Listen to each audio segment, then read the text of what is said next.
Welcome to Chai Chat. Oh, everyone. shoot. Yeah. Hello, everybody. Episode what? 4? Episode 4? Yeah, I think so. 5. Is it? It's I 5. think it's 4 of season 2. Is it 5? It's 5. Is it 5? We have no idea what we're talking about today, by the way. No, we do. Don't We're gonna listen wing to it. them. We're No, winging no, it. We're not winging anything. We're winging it like Father Simon with his homilies. No, TikToks, I mean. TikToks, yeah. Read the passage, bro. The chai looks I think good it's today. one verse today that we're talking One about. verse. Let's see here. Do we say welcome to Chai Chat? Yes, we Oh. We did. did. And then, nice color today, Father. It's okay, yeah. Good job. Okay, good. Can you smell the hill? Let me see. Oh, Let me see. you put I hail put this hail time? today, yeah. Hail. Abul hill. Cardamom. Cardamom? Mom. No, I think it's not. As an N at the end. Cardamom. You want to bet? Let's bet. No, do it right now before you look. What are we going to Bet bet? something. Next lunch. Okay. Next lunch. Like you take my turn. Or I take your turn. So you say mom? Mom, yeah. You say Okay, yeah, mom? you're right. Okay. You can I- take yeah, my turn. lunch is on me. Okay. This is a bad day so far. We have a lot of witnesses. Yeah, a lot of witnesses. Okay. I was already in a bad mood. Okay. Okay. So Matthew 4. Read it, Matthew Baba. 4, verse 11. Then the devil left him, and behold, angels came and ministered to him. So we're just continuing. We did the 3 temptations, Yes. a week each, and now we're just talking about the one verse after it. Yeah. Yeah. After he was resisted all the temptations. Yeah. What about it? I'm going to read the ending of the Luke Oh, yeah. passage as well. I don't know if Luke mentions the angels. Let's see. Luke mentions, I think, the angel in the agony in the garden. So one of the things that's interesting to do is comparing the accounts of an event in different gospels, because sometimes they'll mention details that other ones don't mention. Yeah. And they each have their own personality, so you see it from a different perspective. Yeah. Doesn't mean that it's inaccurate, but they were trying to Express. teach a different message with the Okay. gospel. Here's what Luke points out that Matthew doesn't. It says, when the devil had finished every temptation, he departed from him for a time. Yeah. Those are the two Yeah, little yeah. details that are different in Luke. Whereas And Matthew's just no going mention to... of the angel. No mention of the angel. No mention of the angel. So Matthew mentions the angel. Angels came and Angels. ministered to him after the temptation. Yeah. Then the devil left him. Luke mentions when the devil had finished every temptation is one difference, and then he departed for a little while, Yeah. as in, I'll be back. And I think that's referring to the passion. Yeah. Yeah. Could you check Luke's agony in the garden? Because I think only he mentions that angels were there to minister her, Jesus as well. Okay.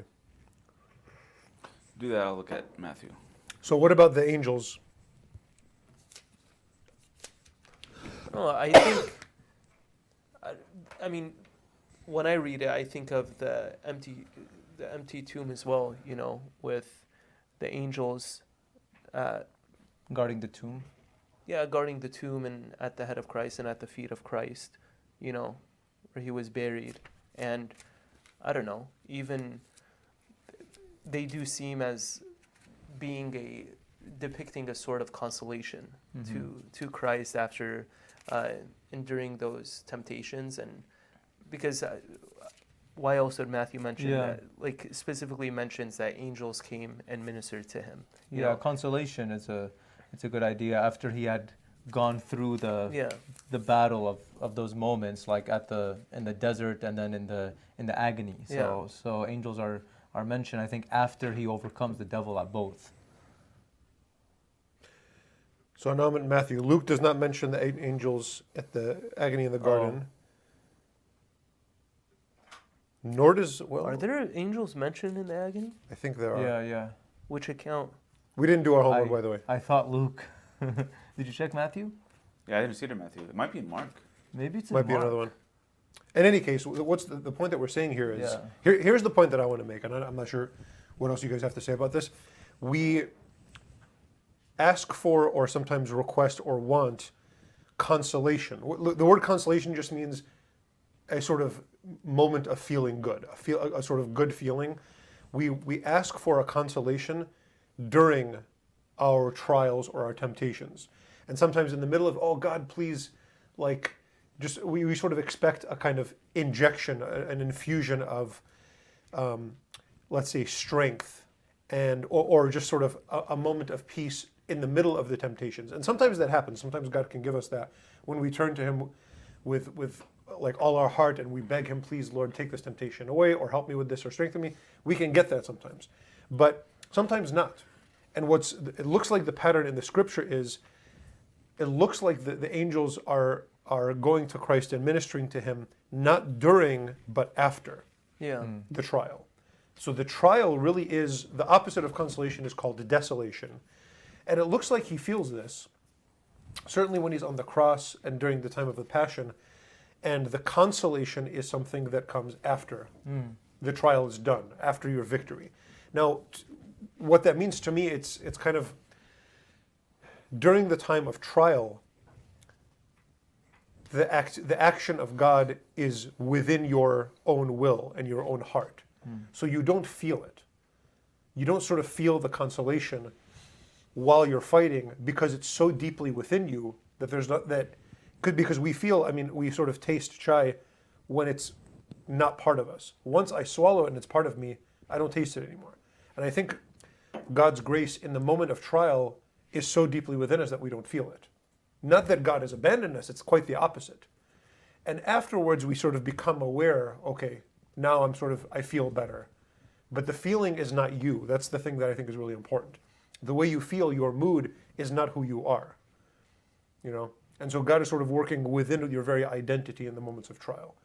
Whereas afterwards, okay, now I can sort of feel good after the battle is finished. Does it make sense to you? Yeah, and the feeling, I used to think like this all the time, and I actually talked to you about this when I was in high school, because I would tell you, for example, like when I would go to church, I wouldn't feel the presence of Christ in the Eucharist, and that's what I thought, that like you needed this crazy feeling, being in front of God's presence in the Eucharist, and then you explained to me that it's not the feeling that you should be going after, but do you know Jesus is there? Do you believe He's there? Yeah, and so in this case, the feelings are not ourselves, and also it's not spirituality as well. I mean, it could help us, but it's not everything. I think there's something that's possibly corrupting there, because the temptation to worship something other than God is sort of omnipresent. It's always there. That temptation is always there for us to worship our idea of God or something other than God, certainly money or people or reputation or something like that. But it can also happen, idolatry can also happen when we unknowingly worship the feeling rather than God Himself. And I think that's one of the reasons why in the lives of the saints, I think more often than not from the saint stories that I've read, the feeling is taken away.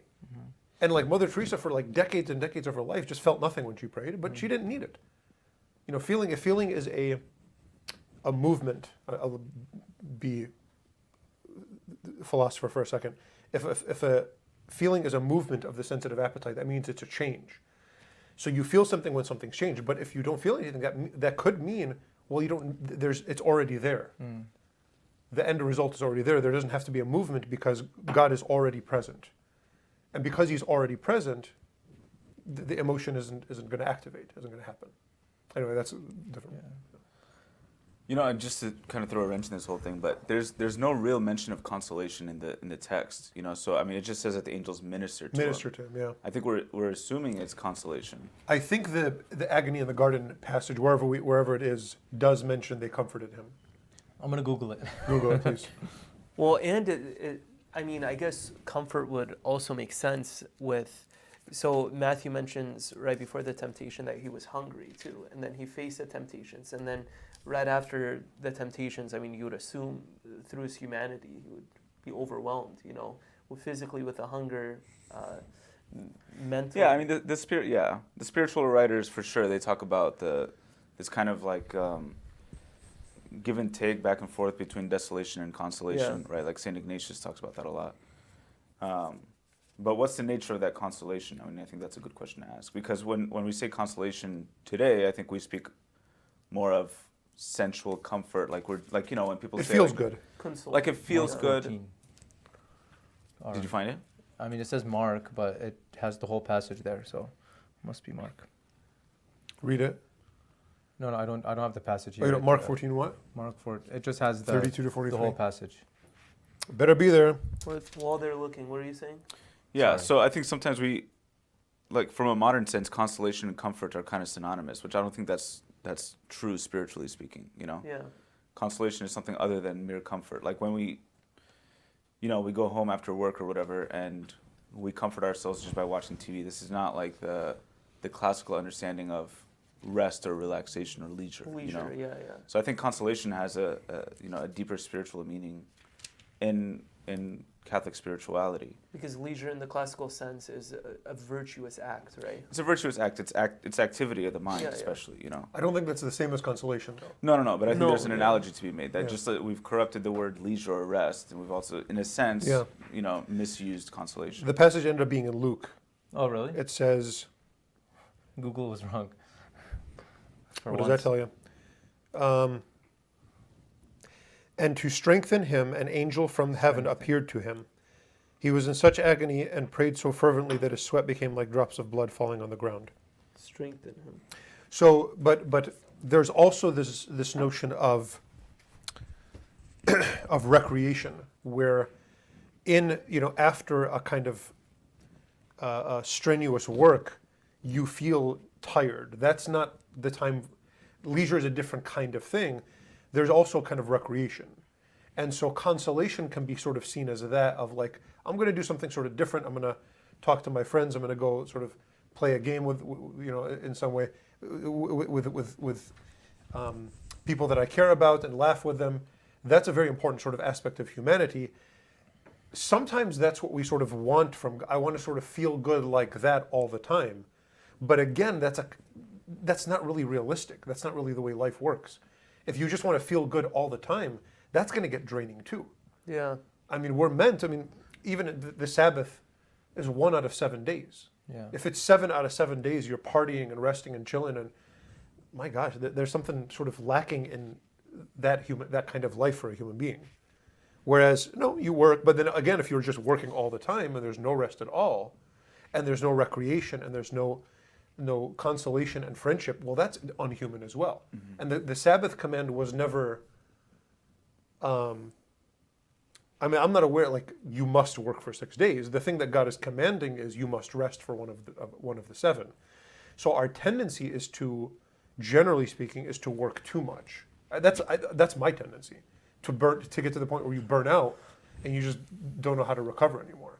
Whereas God's command is very clear on that. Yeah. This reminds me of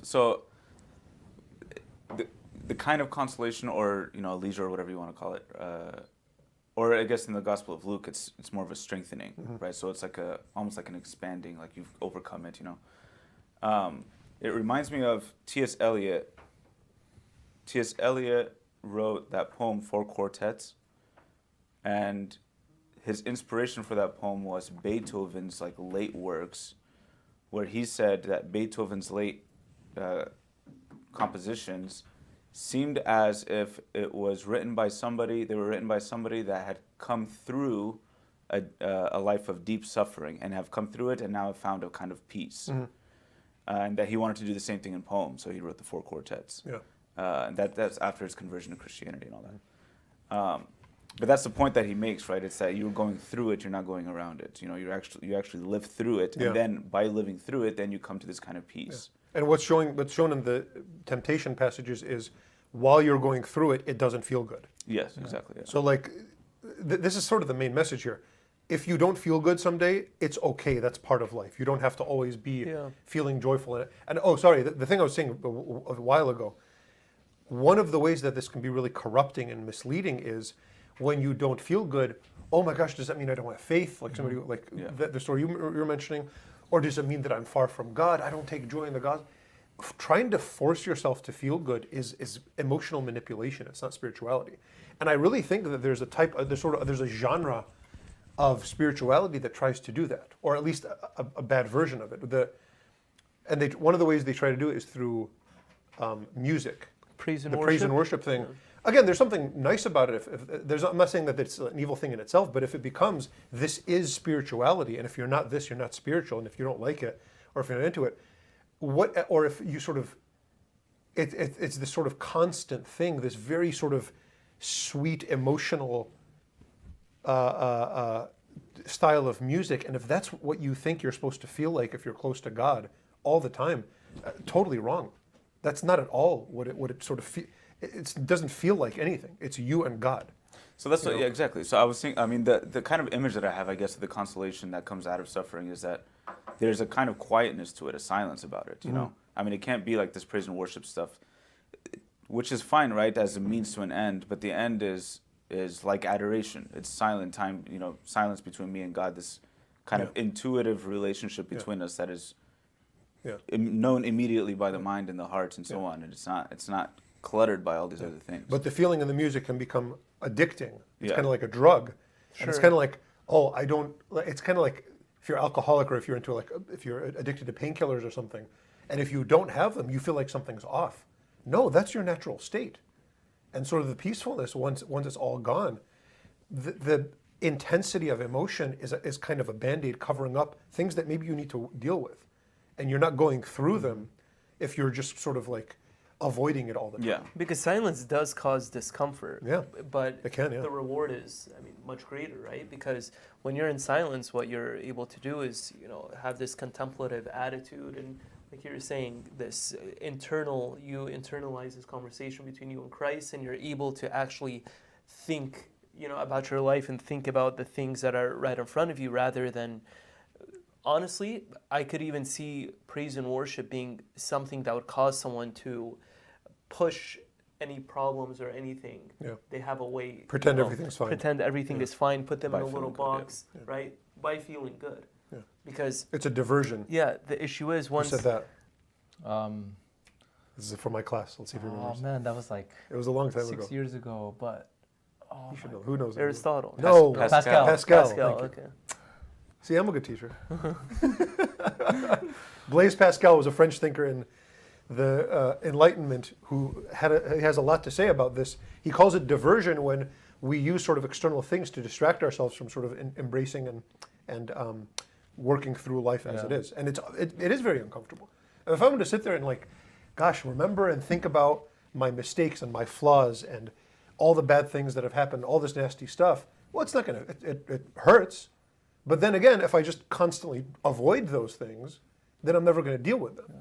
That's kind of like I'm just going to reinforce the trauma by just ignoring it and pretending it's not there.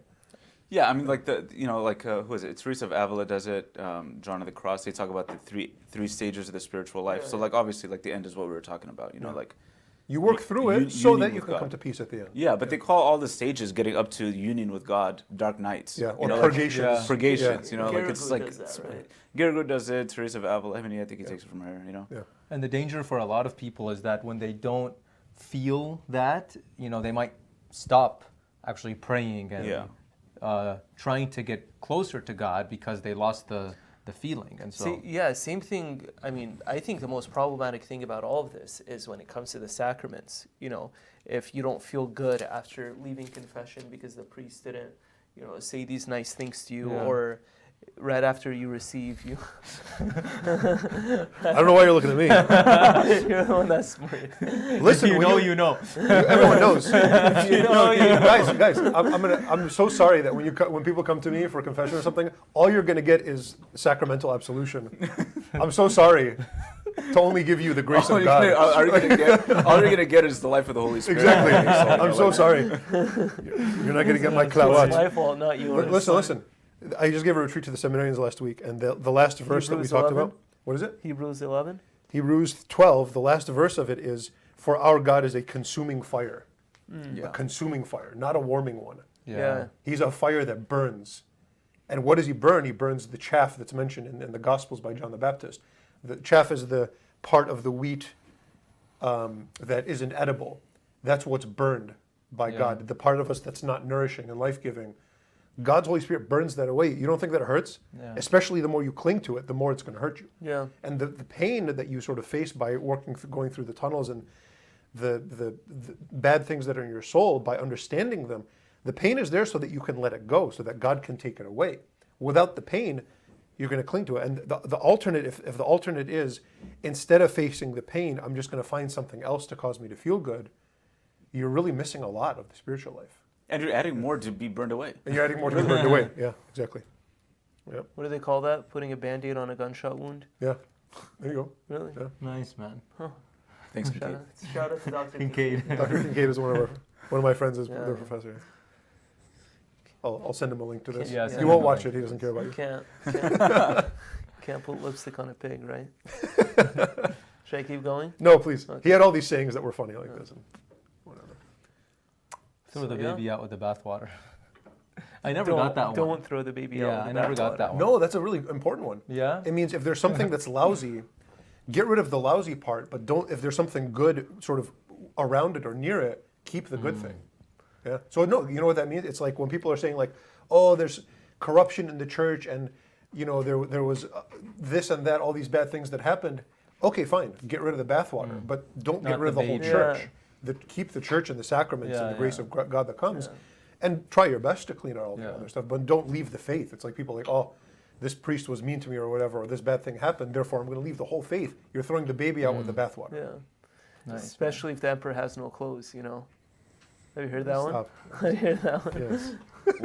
How about this? A question for you guys. What spiritual exercises or like, you know, methods of prayer or whatever, or just normal activities have helped you come, you know, get through some of your most difficult times in life? It's a nice one.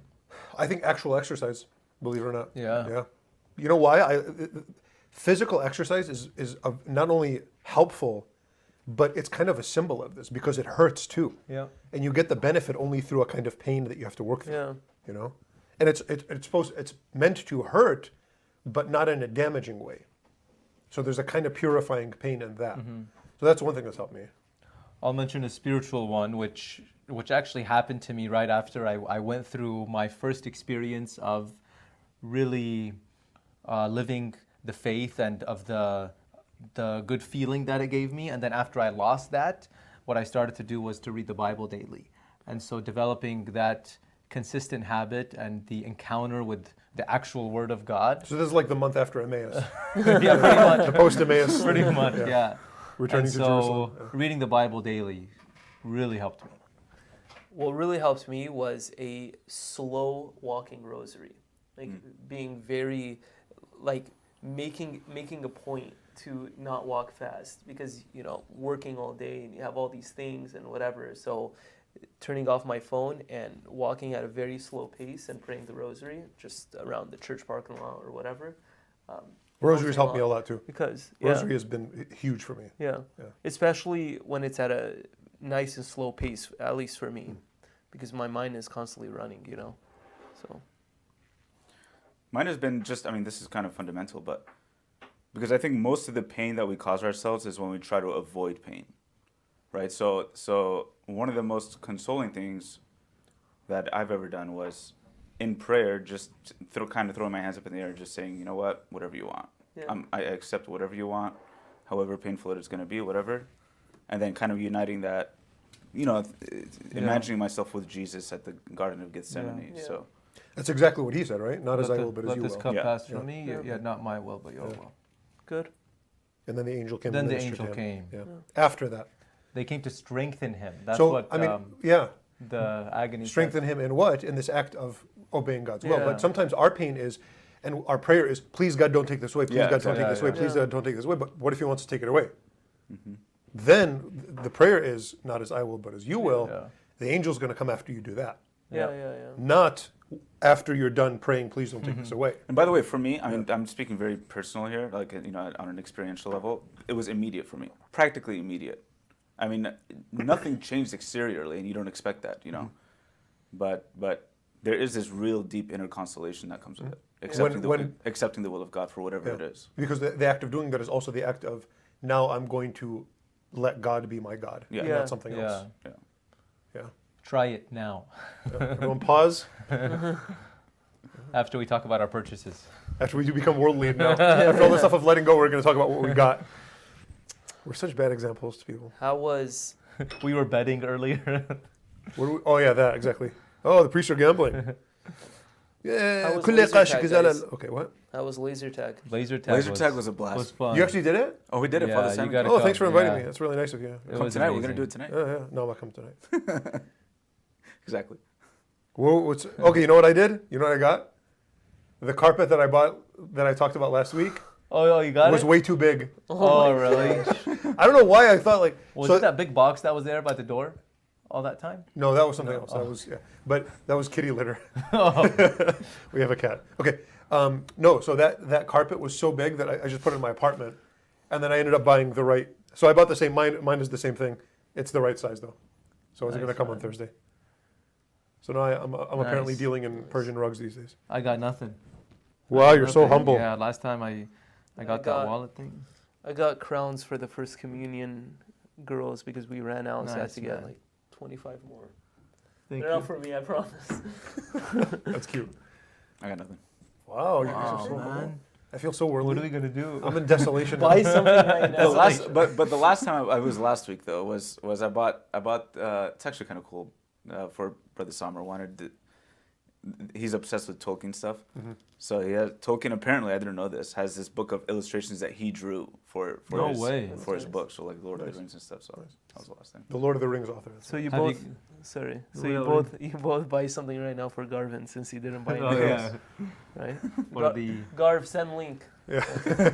Garvin, whatever you want, man. Are we gonna sing again? Dude, I don't what did know. they, Have no, you let me guys see what checked- they Look at the said. comments. Let me Check see the what they comments on said. the last That's enough. on the last video. Nobody comments. They just use us for entertainment.